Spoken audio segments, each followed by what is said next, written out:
Pois é, e hoje é quarta-feira e toda quarta-feira tem um quadro Quer Saber?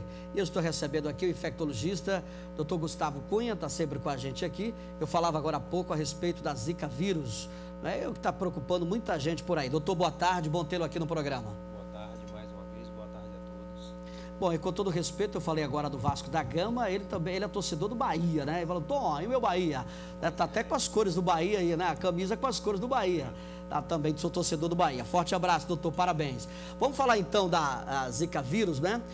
Foi descoberto recentemente por 2 pesquisadores, como eu dizia agora há pouco, do Instituto de Biologia da Universidade Federal da Bahia, que é a UFBA, e o vírus causador da doença, cujos sintomas são semelhantes, de acordo com informações, aos da dengue, que vem inclusive assustando aí a população de diversos municípios baianos.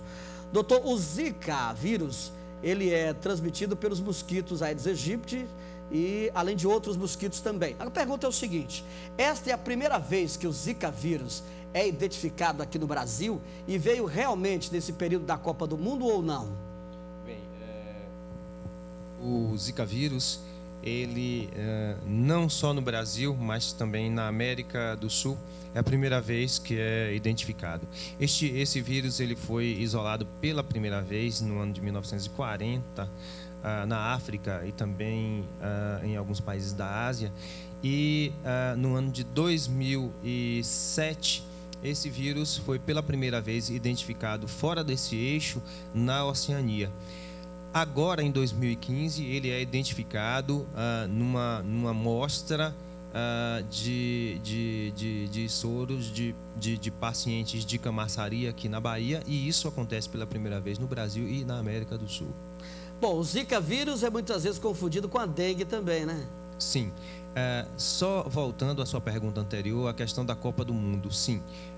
Suspeita-se, mas não se pode afirmar, que o Zika vírus ele chegou ao Brasil em 2014 com o advento da Copa do Mundo, por conta de vários turistas da Ásia e da África, sobretudo da África, terem estado aqui no nosso país e provavelmente terem trazido o vírus consigo.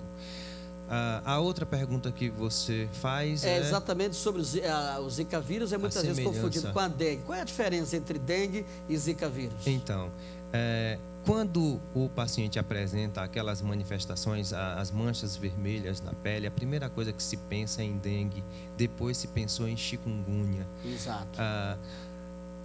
Quando eu estive aqui de uma vez anterior, nós chegamos a falar de pacientes que tinham todos esses sintomas, mas não se tinha ainda identificado o agente causador desta doença. Lembro-me. Agora, nós temos aí 2 brilhantes pesquisadores da UFBA que identificaram, que isolaram este vírus através de um método que amplifica o material genético do vírus. Esse método se chama reação em cadeia de polimerase, o PCR, que é feito em real time, em tempo real. A diferença básica do chikungunya para as outras doenças que nós chamamos de doenças exantemáticas, que são essas doenças que apresentam-se com manchas vermelhas na pele, as diferenças básicas são: no caso do Zika vírus, o paciente ele pode apresentar uma conjuntivite, nem todos apresentam, mas é mais comum no caso do Zika vírus se apresentar essa conjuntivite, coisa que pode acontecer também com dengue e também com chikungunya, mas é mais comum no caso do Zika vírus. E o paciente pode apresentar também diarreia, que também em dengue acontece. Muito parecido os sintomas. Né? No final das contas, os sintomas são praticamente iguais. A diferença é que a sintomatologia do Zika vírus ela é muito mais branda, e não temos casos de pacientes que faleceram, por exemplo, por Zika vírus, e também não temos casos de hemorragia, pacientes com quadros hemorrágicos por Zika vírus. Bom, então os sintomas basicamente é o que o senhor narrou aí, muito parecido. Não só esses. Nós temos aí a febre, agora aquelas pintinhas, as manchas né? vermelhas no corpo, a febre, a dor de cabeça, as dores articulares, as dores musculares, a perda do apetite, a fadiga, o cansaço. E o tratamento? O tratamento é o mesmo. O tratamento é feito com a dipirona, que eu falo sempre que é a primeira escolha, o paracetamol ele fica como segunda escolha.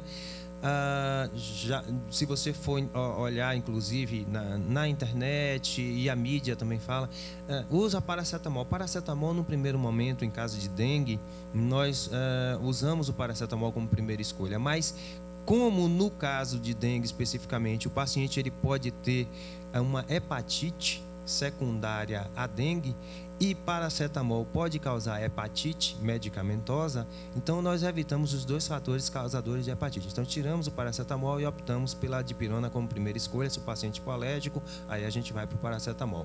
Aí você fala, e no caso de Zika vírus, é melhor usar também a dipirona? Sim, porque no primeiro momento você não sabe se o paciente tem dengue, chikungunya, se o paciente tem Zika vírus. Eu, inclusive, coloquei no momento anterior que quando os pacientes eles tinham aquelas lesões de pele, aquelas alterações de pele, e não se sabia o que é que era, às vezes os exames eram normais.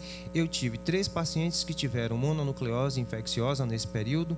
Uma grande parte desses pacientes, de outros pacientes, tiveram dengue, e uma outra parte, uma parte bem menor, um caso só de citomegalovírus. Todas essas doenças que eu falei aqui, mononucleose infecciosa, citomegalovirose, dengue, chikungunya, temos também aí sarampo, roséola, rubéola, parvovírus B19, todas essas doenças têm essa característica de alterações de pele, de manchas vermelhas na pele. Então, é muito importante que o paciente ele vá ao médico para que o diagnóstico diferencial seja feito e que os cuidados necessários sejam tomados. Zika vírus é contagioso? Como é que é? Não, na verdade, o Zika vírus ele é transmitido pelo mosquito, pelo Aedes aegypti e por outros tipos de Aedes. É porque as pessoas estão dizendo, olha, isso pega, mas não é verdade? Não pega. Existe um relato, eu pesquisei alguma coisa sobre isso, um relato de um caso que foi descrito, de um único caso, em 2008, salvo engano. Aqui na região? Não, fora do Brasil, da transmissão de pessoa para pessoa. Mas isso ainda não está muito bem estabelecido, e assim, a transmissão que nós podemos afirmar aqui que acontece é a transmissão através do vetor, que é o mosquito. Dores articulares, diarreia, enfim, dores da articulação, pode levar também. Conjuntivite, pode também? Pode levar à morte? Não. Zika vírus é como ele disse, Zika vírus não mata, a gente não. Os sintomas são muito mais brandos, é um vírus mais tranquilo, ele não é tão virulento, não é tão agressivo. Então, assim, os cuidados devem ser tomados, sim. A pessoa ela deve ter repouso, ela deve usar vitamina C para estimular o sistema imune, ela deve usar a dipirona caso tenha febre, caso tenha dores. O ibuprofeno também pode ser utilizado, né, como anti-inflamatório, mas assim, de preferência, se usar só a dipirona mesmo, caso o paciente tenha dores intensas, usar o ibuprofeno. Então, doutor, só recapitulando, chikungunya é uma doença, a dengue é outra, e o Zika vírus também. São sintomas diferentes, porém o Zika vírus tem sintomas semelhantes ao da dengue, não é isso? Sim. Só para deixar isso mais claro, nós falamos da seguinte maneira: diagnóstico sindrômico, ou seja, vamos falando de síndrome. Qual o diagnóstico sindrômico? Doença exantemática. Por que exantemática? Exantemas são aquelas manchas vermelhas da pele. Esse é o nome que nós damos àquelas manchas vermelhas. E o diagnóstico manchas vermelhas, desculpe, que as pessoas costumam chamar de pintinhas vermelhas na pele. Exatamente. Né? E o diagnóstico diferencial, o diagnóstico sindrômico é doença exantemática. O diagnóstico diferencial você vai fazer aí com chikungunya, que é causado por um tipo de vírus, dengue, um outro tipo de vírus, que são 4, você sabe que são quatro subtipos, né? Nós temos 4 subtipos de dengue. Aí vem também Zika vírus, citomegalovírus, como eu já falei, mononucleose infecciosa e vários outros vírus que podem causar doenças muito parecidas. Bom, agora eu queria a sua análise, como é que o senhor vê essa questão da saúde pública, né? Na Bahia, em relação às doenças transmitidas, as doenças que o senhor acabou de narrar aí. Qual a sua avaliação a respeito da ação direta das autoridades?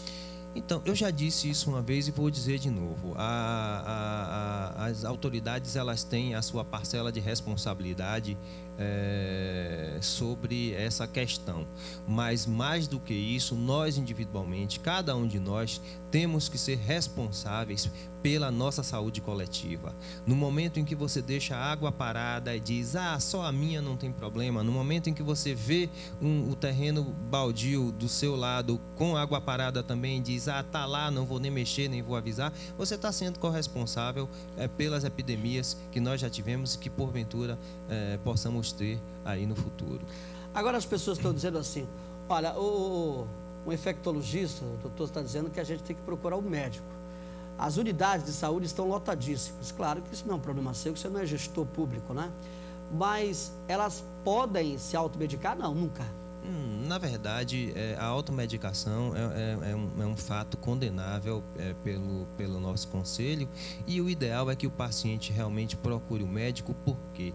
Porque é importante que você diferencie o que está causando esta doença, essas alterações clínicas do paciente que podem vir com essas manchas vermelhas. Se o paciente tem Zika vírus, não há maiores preocupações. Mas e se esse paciente tiver dengue? E se esse paciente complicar? E se ele desenvolver um quadro de dengue hemorrágico? Não seria muito mais interessante que ele tivesse procurado antes um profissional médico para fazer essa diferenciação? Então, eu acho que procurar um médico é sempre a melhor opção. Sei das nossas condições atuais, sei que fazer saúde hoje em dia, não só na nossa região, mas no nosso país como um todo, não tem sido fácil, tanto para o médico e também tem sido um problema para o paciente, mas nós temos que entender que num momento como esse é importante que o paciente procure o médico, sim. Doutor Gustavo Cunha, né, infectologista, dando esses detalhes, essas explicações importantes. Atenção, gente, vamos repetir aqui. Nada de se automedicar. Mesmo os postos estão lotados, é importante procurar um profissional médico para que ele possa passar a medicação adequada para cada paciente. Obrigado, parabéns pela vitória do Bahia. Sim, e obrigado por esses esclarecimentos aqui. Eu queria mais uma vez só agradecer a vocês pela oportunidade que vocês nos dão de passarmos para a população essas informações de tamanha importância. Você é parceiro nosso, isso é importante para a comunidade. Forte abraço, hein? Tudo de bom. Intervalo, daqui a pouco eu retorno com a sequência do balanço. Presta atenção, não sai daí, rapidinho eu já volto.